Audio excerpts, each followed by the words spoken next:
بسم اللہ الرحمن الرحیم۔ حضرت اویس کرنی رضی اللہ تعالیٰ عنہ حضور نبی پاک صلی اللہ علیہ وسلم کی زیارت نہیں کر سکے، لیکن دل میں حسرت بہت تھی کہ حضور کا دیدار کر لوں۔ بوڑھی ماں تھی اور انہی کی خدمت آپ کو حضور کے دیدار سے روکے ہوئے تھی۔ ادھر حضور یمن کی طرف رخ کر کے کہا کرتے تھے کہ مجھے یمن سے اپنے یار کی خوشبو آ رہی ہے۔ ایک صحابی نے کہا، حضور آپ اس سے اتنا پیار کرتے ہیں اور وہ ہے کہ آپ سے ملنے بھی نہیں آئے؟ تو آپ صلی اللہ علیہ وسلم نے فرمایا کہ اس کی بوڑھی اور نابینا ماں ہے جس کی اویس بہت خدمت کرتا ہے اور اپنی بوڑھی ماں کو وہ تنہا چھوڑ کر نہیں آ سکتا۔ آپ صلی اللہ علیہ وسلم نے حضرت عمر اور حضرت علی سے مخاطب ہوتے ہوئے فرمایا کہ تمہارے دور میں ایک شخص آئے گا جس کا نام ہوگا اویس بن عامر، قد ہوگا درمیانہ، رنگ ہوگا کالا اور جسم پر ایک سفید داغ ہوگا۔ جب وہ آئے تو تم دونوں اس سے دعا کرانا، کیونکہ اویس نے ماں کی ایسی خدمت کی ہے۔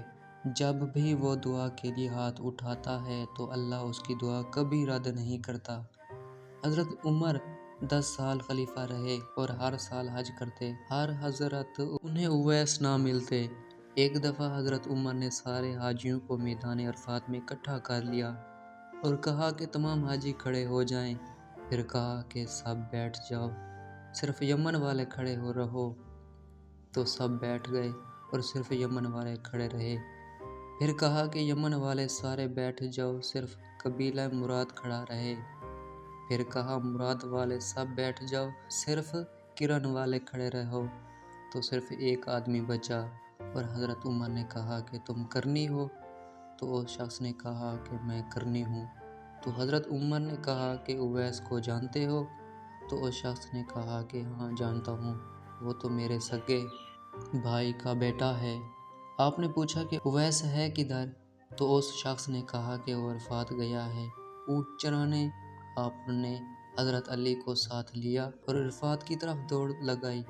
جب وہاں پہنچے تو دیکھا کہ اویس کرنی درخت کے نیچے نماز پڑھ رہے ہیں اور اونٹ چاروں طرف چر رہے ہیں۔ آپ دونوں آ کر بیٹھ گئے اور حضرت اویس کرنی کی نماز ختم ہونے کا انتظار کرنے لگے۔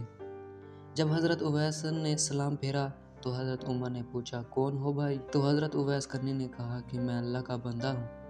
تو حضرت عمر نے کہا کہ سارے ہی اللہ کے بندے ہیں، لیکن تمہارا نام کیا ہے؟ تو حضرت اویس نے کہا کہ آپ کون ہیں؟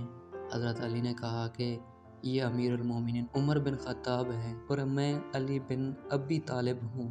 حضرت اویس کا یہ سننا تھا کہ وہ تھر تھر کانپنے لگے اور کہا کہ جی میں معافی چاہتا ہوں، میں نے آپ کو پہچانا نہیں تھا، میں تو پہلی دفعہ حج پر آیا ہوں۔ حضرت عمر نے کہا کہ تم اویس ہو؟ تو انہوں نے کہا کہ ہاں میں ہی اویس ہوں۔ حضرت عمر نے کہا کہ ہاتھ اٹھا اور ہمارے لیے دعا کر۔ وہ رونے لگے اور کہا کہ میں دعا کروں؟ آپ لوگ سردار اور میں نوکر آپ کا، اور میں آپ لوگوں کے لیے دعا کروں؟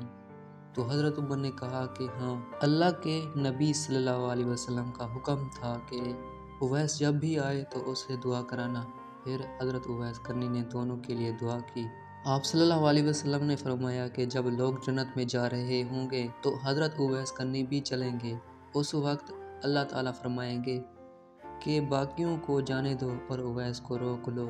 اس وقت حضرت اویس کرنی پریشان ہو جائیں گے اور کہیں گے اے خدا، آپ نے مجھے دروازے پر کیوں روک لیا گیا؟ تو اللہ تعالیٰ فرمائیں گے کہ پیچھے دیکھو۔ جب پیچھے دیکھیں گے تو پیچھے کروڑوں اربوں کی تعداد میں جہنمی کھڑے ہوں گے۔ تو اس وقت خدا فرمائیں گے کہ اے اویس، تیری ایک نیکی نے مجھے بہت خوش کیا ہے، ماں کی خدمت۔ تو انگلی کا اشارہ کر، جدھر جدھر تیری انگلی پھرتی جائے گی میں تیرے طفیل ان کو جنت میں داخل کرتا جاؤں گا۔ سبحان اللہ۔